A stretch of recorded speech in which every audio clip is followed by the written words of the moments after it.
Bueno, buenos días para todos. Vamos a ver la segunda parte de la unidad 1 que atañe al tema de las organizaciones. Habíamos dicho en la primera parte de la unidad que las organizaciones las íbamos a considerar en general. Es decir, normalmente tenemos un preconcepto de que cuando nos referimos a organizaciones estamos hablando únicamente de empresas, pero las empresas son una parte, sí, muy importante de las organizaciones, pero no son el único tipo de organizaciones que existen. Dentro de las organizaciones encontramos dos conceptos que para nosotros son base. Uno es el de Parsons, que define las organizaciones, comunidades sociales o agrupaciones humanas deliberadamente construidas o reconstruidas para alcanzar fines específicos.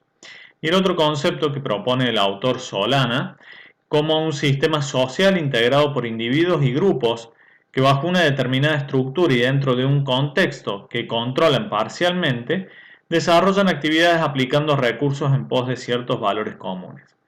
Fíjense que, como dijimos en la primera parte de la unidad, más allá de que coexisten distintos conceptos de administración y de organizaciones, siempre, tanto en administración como en organizaciones, cuando definen los autores empezamos a encontrar palabras o elementos dentro de esa definición que son comunes. Por ejemplo, acá los dos sitúan como un conjunto, una agrupación, un sistema, algo social, ¿no es cierto? Que tienen recursos y que tienen fines específicos. Son los elementos que no pueden faltar en la definición de organizaciones. El conjunto de personas, la asignación de recursos, el logro de objetivos comunes. Esos elementos son fundamentales que existan en todo concepto de administración, de organización, perdón. Dentro de las características de las organizaciones, vamos a nombrar las que son fundamentales. La presencia de fin u objetivos comunes, que recién lo decíamos en el concepto.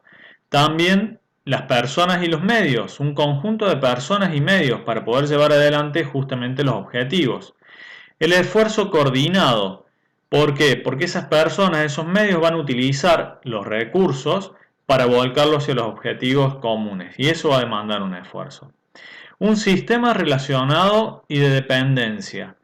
Veíamos en la unidad pasada que todo lo que es la teoría de los sistemas y cómo las organizaciones tienen que tomar la teoría de los sistemas para poder funcionar. Un sistema como un conjunto de partes interrelacionadas. Recuerden eso.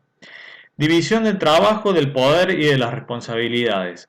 Es fundamental que en una organización existan estos elementos de la división del trabajo, división del poder y división de las responsabilidades para poder ir realizando los procesos de manera adecuada. La interacción recíproca con el medio. Es elemental también esto. Una organización no está sola, no está aislada, no es algo que pueda subsistir tipo isla, sino que necesita de los distintos sistemas y de los distintos entornos, del microentorno y del macroentorno. También en las organizaciones hay un conjunto de sistemas y valores dominantes y las organizaciones tienen duración en el tiempo. No son organizaciones perpetuas, ¿sí? Esto es un desarrollo, es un ciclo de vida también para las organizaciones. Fíjense que en un Congreso de Administración General dado en Tucumán en el año 2019, se invitó como exponente a una persona de origen japonés que trabajaba en Toyota, en donde él citaba que ellos en Japón tienen 100 empresas que tienen más de 1000 años, ¿sí? Lo cual es muy importante. 100 empresas que tienen más de 1000 años, solamente en Japón. Para nosotros aquí en Argentina eso sería casi impensado cuando estamos viendo que, por ejemplo, en empresas familiares, que es la mayor cantidad de organizaciones que tenemos aquí en Argentina, no estamos superando la tercera generación. ¿Cuáles son las propiedades de la organización? Las propiedades que tienen es que dan trabajo, generan empleo, crean y elaboran productos y servicios, también los ofrecen, crean deseos y satisfacen necesidades. Por ahí Esto se mezclan, esta frase dice crean necesidades. Bueno, habría que ver si eso es cierto. Pero sí podemos pensar que crean deseo a partir de determinados productos, sobre todo lo que tiene que ver con la gastronomía, con las bebidas, ¿sí? Y satisfacen necesidades, la mayoría de ellos tratan de satisfacer necesidades. Crean y transmiten tecnología, distribuyen y redistribuyen recursos, ¿sí? Eso normalmente en las economías regionales, las distintas organizaciones se dedican a lo que regionalmente está destinada su porción, digamos. Si nosotros tomamos el norte de Argentina, vamos a ver los ingenios azucareros, también vamos a ver que todo el tema de los cítricos por el régimen climático que tienen. Si ustedes se van para el lado del Cuyo, lo vitivinícola está mucho más presente. Si van para el lado de Santa Fe, todo lo que es el litoral, van a ver que los cultivos es la principal actividad. Y así cada una de las organizaciones va como aprovechando lo que la misma naturaleza le va otorgando. Indicadores de la sociedad actual y de su desarrollo en cada momento histórico. Eso, los factores culturales atienden mucho a esto, ¿no es cierto? La posibilidad de alcanzar objetivos individuales y generales. Los individuales tienen que ver incluso con la primera de estas propiedades, que es la de poder participar de las organizaciones para ser retribuido y así cumplir objetivos individuales. Son medios para el desarrollo profesional también, ¿sí? Pensando hoy sobre todo también en que la globalización por intermedio de las tecnologías ha permitido de mayor manera a lo que es la parte de la inteligencia, de la aplicación de las tecnologías, por ejemplo, en lo que es el desarrollo de software, en lo que es la venta de servicios de arquitectura, en donde ya no nos hace falta estar físicamente en el lugar, sino que se pueden diseñar proyectos y venderlos a otros países que están en otros continentes. Bueno, acá las propiedades de la organización se van ampliando también con el paso del tiempo. ¿Cuáles son los elementos organizacionales? Como elementos organizacionales vamos a citar los recursos humanos, porque la gente es la que aplica el conocimiento, las actividades operativas, ¿sí? La mano de obra, los recursos materiales que existen dentro de la organización para poder lograrlo. También, y muchos lo están teniendo cada vez más en cuenta, el nombre, el prestigio, el símbolo, la marca. Pensemos en casos muy recientes como es Uber, como son otras empresas que se han dedicado a juntar la oferta y la demanda sin quizás tener recursos materiales asociados, pero en el caso de Uber, en el caso de Amazon, en el caso de grandes empresas, tenemos el nombre y el prestigio como los principales elementos organizacionales. Recursos tecnológicos, esto en esta época ha cobrado muchísima relevancia. Los recursos naturales y energéticos, las ideas, conocimientos e información que tienen las organizaciones para poder moverse hoy en el entorno muy cambiante. ¿Cuáles son las clasificaciones que podemos armar de organizaciones? Bueno, las principales, y digo que son solamente las principales porque podemos encontrar, de acuerdo a los autores o de acuerdo a la necesidad de cada uno, categorizar a las organizaciones de una manera distinta. Pero las principales son las de tamaño, las de forma jurídica, las del objetivo económico que tienen, el sector de actividad, el ámbito geográfico en el que se desenvuelven, la modalidad de venta y la propiedad del capital. Respecto del tamaño, en micro, pequeña, mediana o gran empresa, que dentro de ellas van a tomar parámetros como puede ser cantidad de personal, puede ser también el capital, el patrimonio afectado. De acuerdo a la forma jurídica, para nosotros, a partir de la ley 19.550, la ley de sociedades comerciales, y sus modificatorias, surgen jurídicamente distintos tipos de organizaciones. Objetivos, de acuerdo a los objetivos económicos, estas pueden ser con o sin fines de lucro, ya vamos a ver la diferencia entre estas. De acuerdo al sector de la actividad, podríamos citar como ejemplo las agropecuarias, las mineras, las automotrices. También en el ámbito geográfico, multinacionales, nacionales o regionales. La modalidad de venta, mayorista, minorista, incluso podemos ver el canal de comercialización, como hoy es el e-commerce, que es muy fuerte para muchas compañías. Y la propiedad del capital, que puede ser público, puede ser privado, puede ser mixto cuando contribuyen ambos. Bien, dijimos que íbamos a dedicar un apartado especial para una característica de organización, que es la empresa, porque amerita que así lo hagamos. Como concepto de empresa, ya metidos un poquito más específicos respecto de las organizaciones, dice que las empresas son organizaciones, dijimos que eran organizaciones, pero que tienen una finalidad económica y una responsabilidad social, generadora de bienes y servicios que satisfacen necesidades a los individuos y grupos u organizaciones. Bien, entonces fíjense que el elemento primordial acá es que las distingue como organizaciones que tienen una finalidad económica, las empresas tienen una finalidad económica, existe responsabilidad social y esto de manera legislativa cada vez empieza a ser más fuerte, la empresa se tiene que hacer responsable socialmente de lo que hace, generadora de bienes y servicios que satisfacen necesidades de los individuos, grupos y organizaciones. ¿Cuáles son entonces los objetivos de la empresa? Tener un beneficio económico, principalmente, lograr un equilibrio financiero, y ahí distinguimos lo económico y lo financiero, que ustedes van a verlo más en algunas materias más avanzadas dentro de la carrera, pero lo económico es el stock de dinero que tengo actualmente y cómo puedo afrontar mis obligaciones actuales, y lo financiero está referido a lo económico más el factor tiempo, es decir, más allá de que yo tenga el dinero económicamente ahora, lo que tengo que saber es si mi flujo de fondos, ya sea por ingreso y egreso, está equilibrado. Es decir, lo que me va ingresando me permite ir saldando mis egresos, ¿sí? Y que no se produzcan baches financieros. Eso es el equilibrio financiero. Eficiencia ecológica, esto es cada vez más pensado dentro de los ámbitos de las empresas sobre todo, y las legislaciones apuntan a que las empresas sean sumamente responsables en el consumo de energías renovables y que otorguen y presten distintas seguridades ecológicas.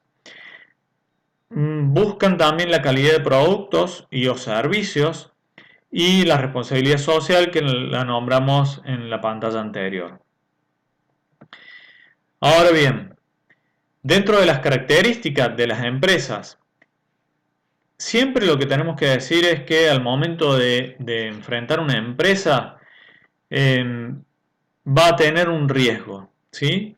¿Por qué? Porque más allá de que nosotros quisamos tener la mayor de las planificaciones, nos podemos encontrar con contextos del macroentorno. Si decimos que el macroentorno nosotros no lo podemos dominar por nosotros mismos, sino que es algo que nos está influenciando constantemente y que lo tenemos que aceptar y saber cómo ajustarnos a ese macroentorno. Todo emprendimiento conlleva riesgo. Y los riesgos pueden ser de todo tipo. Pueden ser por las economías globales, hoy las crisis y también las bonanzas se han globalizado.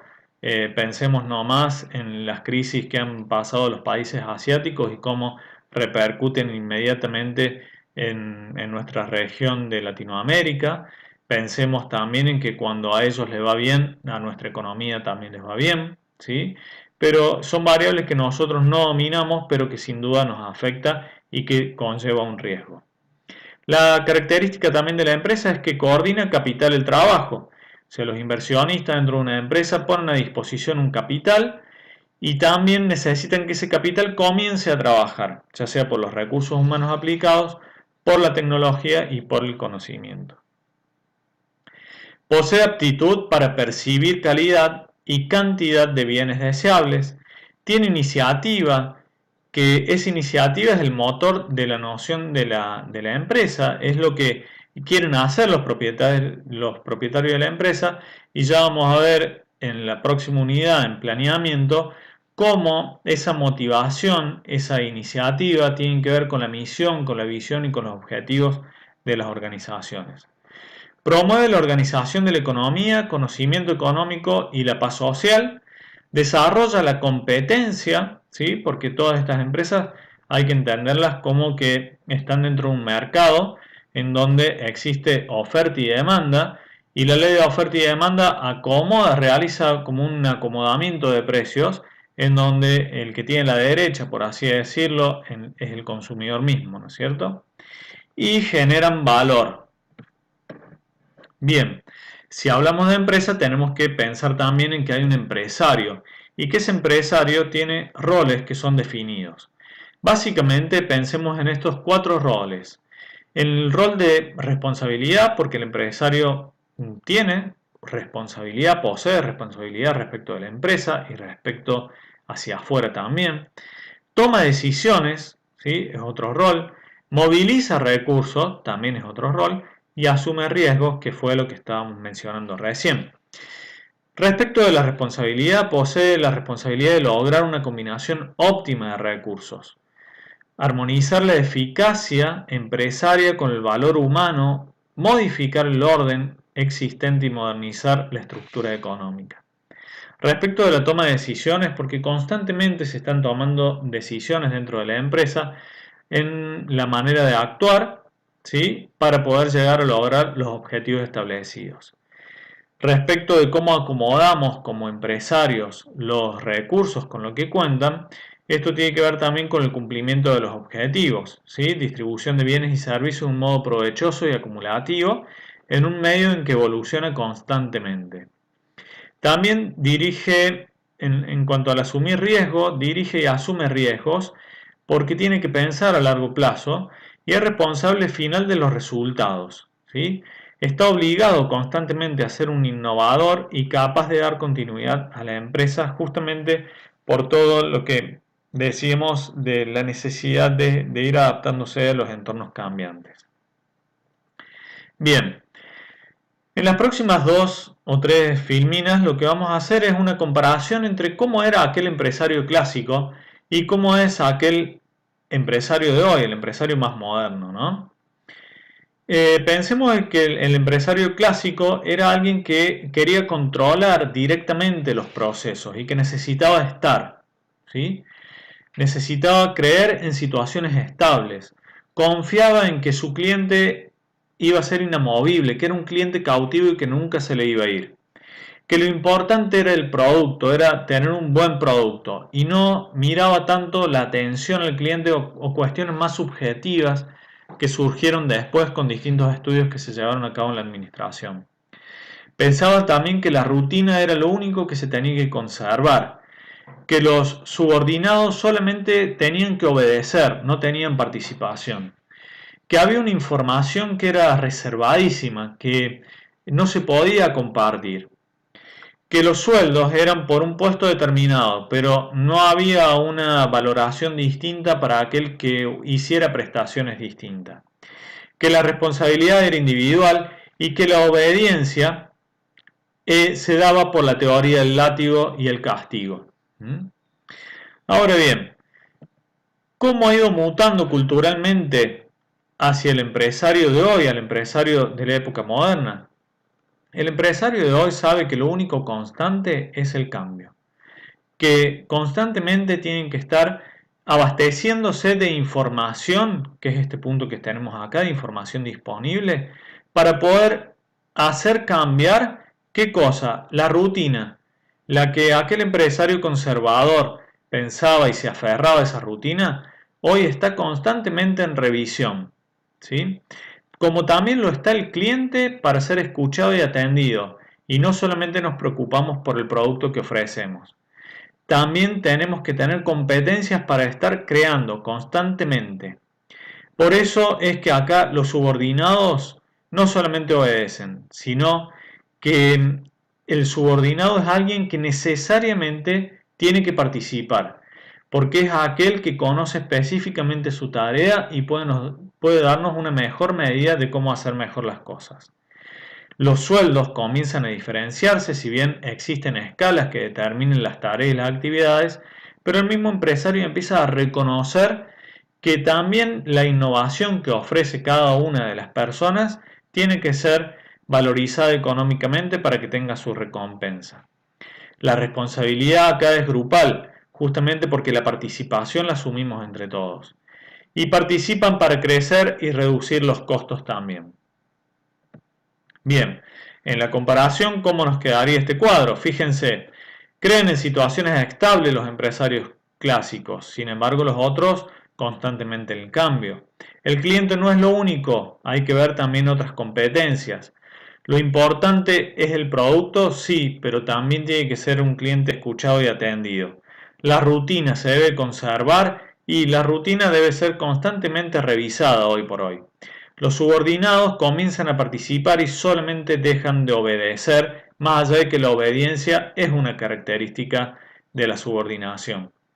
La información reservada pasamos a información disponible. De los sueldos por puestos, hoy los seguimos manteniendo los sueldos por puestos, pero hay una mira también de poder diferenciar para darle una mayor recompensa a las personas que así lo meritan. De responsabilidad individual pasamos a la responsabilidad grupal. Y de la obediencia o la teoría del látigo pasamos a la participación para crecer y para reducir los costos. Esto es cultural y este cambio va a seguir dándose. Quizás de acá a unos años adelante, lo que hoy estamos exponiendo como empresario moderno, ya lo vamos a pasar de este lado y vamos a decir aquellos que eran clásicos mutaron hacia esto, ¿no? Bien, veamos ahora las organizaciones sin fines de lucro que ustedes tienen en el material de estudio bastante más desarrollada. ¿Qué caracteriza a las organizaciones sin fines de lucro? A diferencia de las empresas, estas tienen similares características a otras organizaciones, pero difieren en el objetivo, que puede ser de beneficencia, de apoyo espiritual, de entretenimiento, de defensa de asociados, etc. Fíjense que otra característica es que son creadores de un empleo remunerado y gran cantidad no remunerado. Y el obtener ganancias no es el fin último, sino el medio para lograr su misión. Y aquí vamos a abrir como un gran paréntesis y vamos a unir estas tres características. Pensemos en que las organizaciones sin fines de lucro no fueron creadas y no pueden ser creadas para una ganancia individual. Acá no hay inversionistas, sino que hay gente que se pone a disposición para que, para beneficencia, para apoyo espiritual, para entretenimiento, para defensa del asociado, para poner bienes y servicios a favor de otros, ¿sí? Pensemos, por ejemplo, en un club del barrio. El club del barrio es una organización que pone a disposición la dispersión, el ocio, ¿sí? El entretenimiento, y que no por eso va a dejar de tener una actividad económica, como dice acá, pero lo que no va a poder prever en esa actividad económica es un lucro. Es decir, yo puedo vender un choripán, puedo tener una cantina en un club, lo puedo hacer, pero la diferencia está en que lo que yo gane por esa actividad va a tener que ser volcada nuevamente al club, no es para que se lo lleve a alguien, ¿sí? No es para que alguien obtenga ganancia. Ahora, tampoco quiere decir que todos dentro del club tienen que trabajar ad honorem, ¿sí? Por eso es que el segundo puesto dice, la segunda característica dice, genera gran cantidad de empleo remunerado.